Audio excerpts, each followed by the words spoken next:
Hello and welcome to Legacy IAS Academy. In today's video, we will be studying about fiscal centralization in India. Why is it running in news is because some of the South Indian states have raised a concern that we are the ones who are significantly contributing to the country's GDP, but we are not getting sufficient amount of money back from the country, back from the central government. So, South Indian states have raised this concern that despite of their higher contribution to the country's GDP, the fiscal devolution, that is shifting of money, that is distribution of money from the between the central and state government, this fiscal distribution is reducing. So basically, what are the provisions, legal provisions, which are talking about this kind of distribution of money between the central government and state government? So under this, we have two types of grants. One is the statutory grants, the other one is a non-statutory grants. Statutory grants basically are talking about the laws related to distribution. Which laws have governed distribution of money between the central government and state government. So such kind of statutory laws are considered to be an untied grants. Untied because the state government is not bounded. This is the money that central government is giving it to you. So you must give it in this format. This scheme, this implementation, this ministry, this is not fixed. So this is untied. State government can make use of this money for whatever they want in the development of their own state. So amongst untied grants, we have the provision of Article 280 and 275. 275 is a grant in aid. The grant in aid is a discretionary fund from the central government to the state government. How money in such and such areas, central government should be giving money to the state government. But apart from this, we also have the Finance Commission. Finance Commission, which is constituted every 5 years. This is talking about a distribution of net tax revenue. Net tax revenue, whatever tax money has been collected by the central government minus whatever was the tax related expenditure, tax collection related expenditure. If you remove that, whatever is the money left, this is known as the net tax revenue. Iska distribution between the central government and state government, this is to be carried out under Article 280 by the Finance Commission. So Finance Commission will be recommending about vertical devolution of money between the central government and state government and horizontal distribution of money, that is between different state governments. Okay. So about non-statutory grants. Non-statutory grants are the ones which are known as tied grants. If the money is flowing from the central government to the state government through tied grants, then they are also mentioning the schemes under which this should be spent. This expenditure should be made under this scheme. So basically, tied grants consists of the scheme related funding. Such fundings is done in two formats. One is the central sector scheme. Central sector scheme, it is totally the money is granted by the central government and state government has to execute it.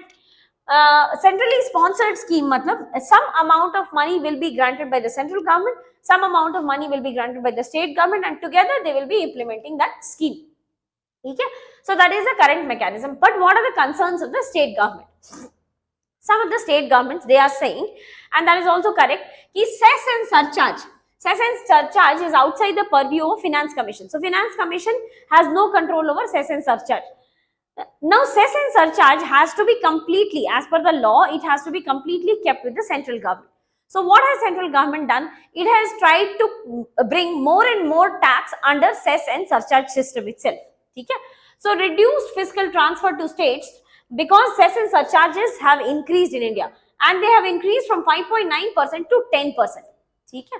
Second problem is disproportionate growth in states versus center's revenue. So the amount of revenue earned by the central government versus the amount of revenue being earned by the state government, where there is a disproportionate increase. This has increased, the central government's revenue has increased by 2.3%, whereas state government's revenue has only increased by 2%. Okay? So there is a disproportionate increase, which is also indicating that the fiscal centralization is taking place. Third is decrease in grant in aid to states. So grant in aid is another statutory grant which is to be granted by this money is to be devolved by the central government to the state government, and there is decreased fund coming in the grant in aid section. Okay? Fourth problem is erosion of state taxation autonomy. So states were having some taxation autonomy under service charge and sales tax and others. All these indirect taxes have been subsumed under the goods and services tax. So because of this goods and services tax, states have lost the autonomy to put up any kind of taxes. That has also been responsible for reduced money in the hands of the state government. And lastly is issues with the GST itself. So with respect to GST, it was promised that if you do not get the proper returns from the GST, you will be given compensation money from the central government. So GST compensation fund was created, and through this fund, central government promised that we will be granting money to the state government. Okay? For this, there was a GST compensation cess that has also been discontinued. So the state government had one more hope कि GST compensation fund में whatever money is kept, this money will be given to the states because states में GST implementation has not happened properly, or because this is a transition phase. But GST compensation fund में money was coming from the compensation cess, that has also been discontinued. So there is almost no money left in the compensation fund also. That is also one of the complaints raised by the state government. So now talking about what are the challenges.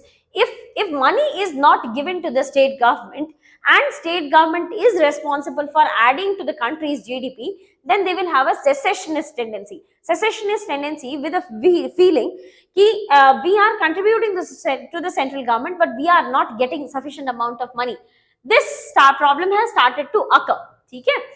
So challenges faced by the state government in delivering the public services, that is one major problem. The state government, if they do not have funds, they will not be able to deliver the public services. Second problem is potential biasness in resource allocation. If central government and state government have the same political party, then the money will be granted to that government. But if it is not, if they are not politically aligned, then resource allocation to the state government will be reduced. This kind of biasness can occur. Okay? Third problem is it is against cooperative as well as fiscal federalism.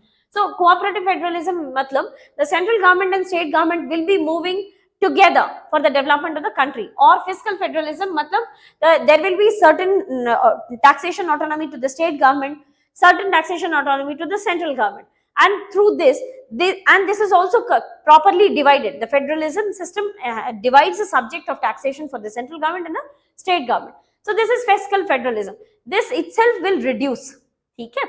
Plus southern states, they will face larger loss of revenue in GST. They have faced a larger loss of revenue in GST because states were able to earn a good amount of money through the indirect taxes. But all of these indirect taxes are now redirected to the central government. So they have a kind of secessionist feeling, separatist feeling.